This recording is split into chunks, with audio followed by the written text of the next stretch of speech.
مسجد اقصی کی بنیاد حضرت یعقوب علیہ السلام نے ڈالی۔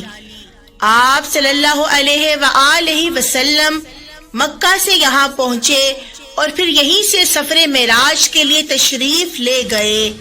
اللہ کے حکم سے بیت المقدس مسجد اقصی ایک مومن جماعت کے ہاتھوں فتح ہوگا، حتیٰ کہ درخت اور پتھر بھی بول کر کہیں گے، اے مسلمان، اے اللہ کے بندے، یہ ایک یہودی میرے پیچھے چھپا ہوا ہے، آؤ اسے قتل کر ڈالو۔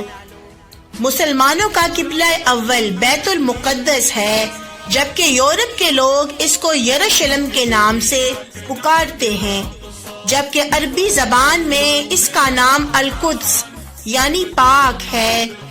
زیادہ تر اسے لفظ بیت المقدس کے نام سے یاد کیا جاتا ہے۔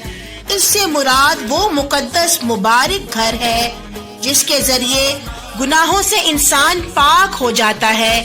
روم کے عیسائیوں نے جب پہلی صدی عیسوی قبل مسیح میں یروشلم پر قبضہ کیا تو انہوں نے بیت المقدس کو ایلیا کے نام سے منسوب کیا۔ چونکہ قبلہ اول پہاڑیوں پر آباد ہے، انہی پہاڑیوں میں سے ایک پہاڑی جس کا نام کوہ سیون ہے، اس پر مسجد اقصی قائم ہے۔ یہودیوں کی تحریک صہیونیت بھی اسی پہاڑی سے منسوب ہے۔ تاریخی لحاظ سے حضرت ابراہیم علیہ السلام اور حضرت لوط علیہ السلام نے عراق سے قبلہ اول کی طرف ہجرت کی تھی۔ آپ صلی اللہ علیہ وآلہ وسلم بھی مکہ سے یہاں پہنچے اور پھر یہیں سے سفر معراج کے لیے تشریف لے گئے۔ مسجد اقصی کی بنیاد حضرت یعقوب علیہ السلام نے ڈالی اور پھر بعد میں حضرت سلیمان علیہ السلام کے حکم سے اس مسجد اور شہر کی تعمیر کی گئی۔ یہودی قبلہ اول بیت المقدس کو ہیکل سلیمانی کہہ کر پکارتے اور منسوب کرتے ہیں۔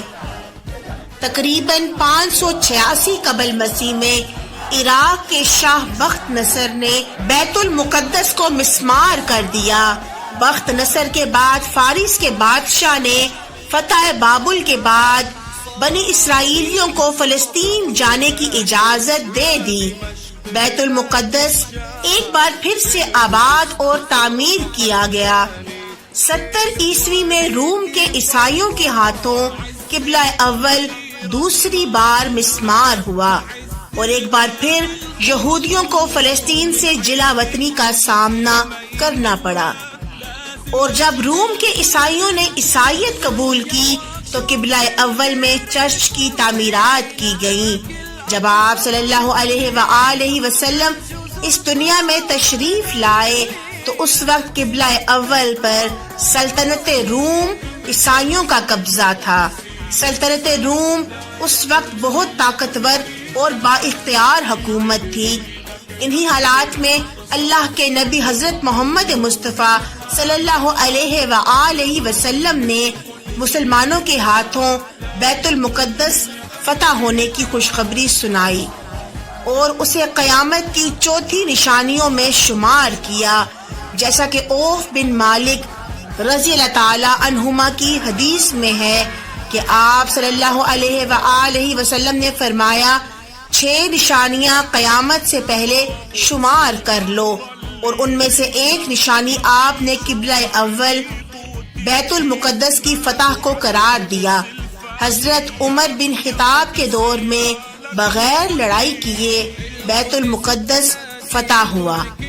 جب خلیفہ وقت حضرت عمر بن خطاب نے حضرت عمرو بن العاص کو یروشلم بھیجا تو وہاں کے عیسائیوں اور یہودیوں نے برملا کہا کہ ہماری مقدس کتابوں میں دی گئی ہدایات کے مطابق بیت المقدس کو فتح کرنے والے کا حلیہ آپ سے نہیں ملتا، آپ ہرگز اسے فتح نہیں کر سکتے۔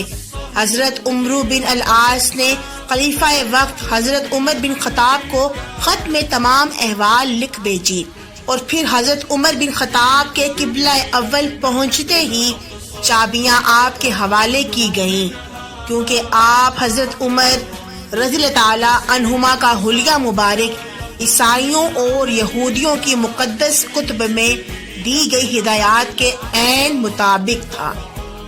آپ نے اس سرزمین پر ایک مسجد بنائی اور کفر سے قبلہ اول کو پاک فرمایا۔ اسی طرح سفر معراج کو جاتے ہوئے پہلے آپ صلی اللہ علیہ وآلہ وسلم بیت المقدس پہنچے۔ اس وقت بیت المقدس ہی مسلمانوں کا قبلہ اول تھا۔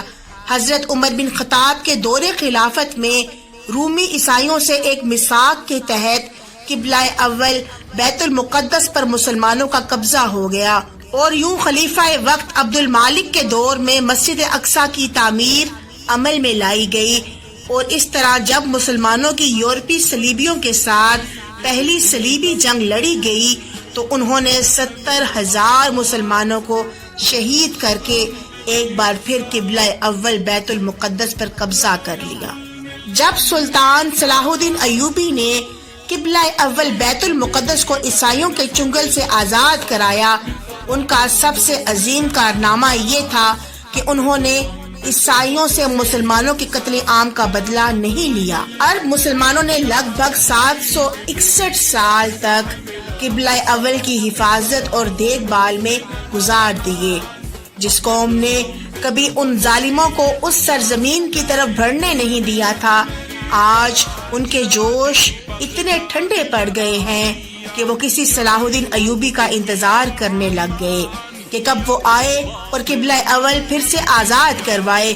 یہود و نصارہ کی مشترکہ سازشوں کی وجہ سے مسلمانوں پر مسلسل مظالم توڑے جا رہے ہیں، لیکن عالم اسلام کے سربراہان ایسے چپ بیٹھے تماشا دیکھ رہے ہیں جیسے ان کی رگوں میں خون ہی نہیں چل رہا، یا بے حسی کا وہ عالم ہے جیسے یہ مسئلہ ان کا ہے ہی نہیں۔ ارشاد ربانی ہے، اور تم سے ہرگز راضی نہیں ہوں گے یہود و نصارہ یہاں تک کہ آپ ان کے دین کی پیروی نہ کر لیں، یعنی ان جیسے نہ ہو جائیں۔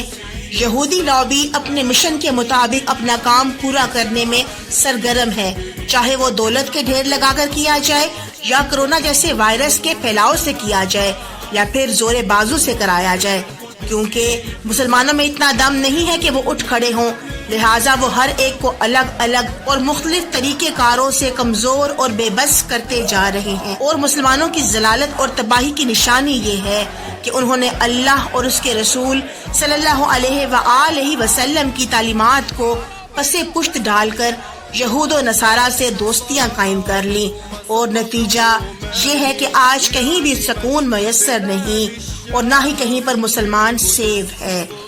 اللہ کے نبی صلی اللہ علیہ وآلہ وسلم کا یہ پیغام سچ ہو کر رہے گا انشاءاللہ، جو انہوں نے فرمایا، اور ایک بار پھر اللہ کے حکم سے یہ ایک مومن جماعت کے ہاتھوں بیت المقدس فتح ہوگا، حتیٰ کہ درخت اور پتھر بھی بول کر کہیں گے، اے مسلمان، اے اللہ کے بندے، یہ ایک یہودی میرے پیچھے چھپا ہے، آؤ اسے قتل کر ڈالو۔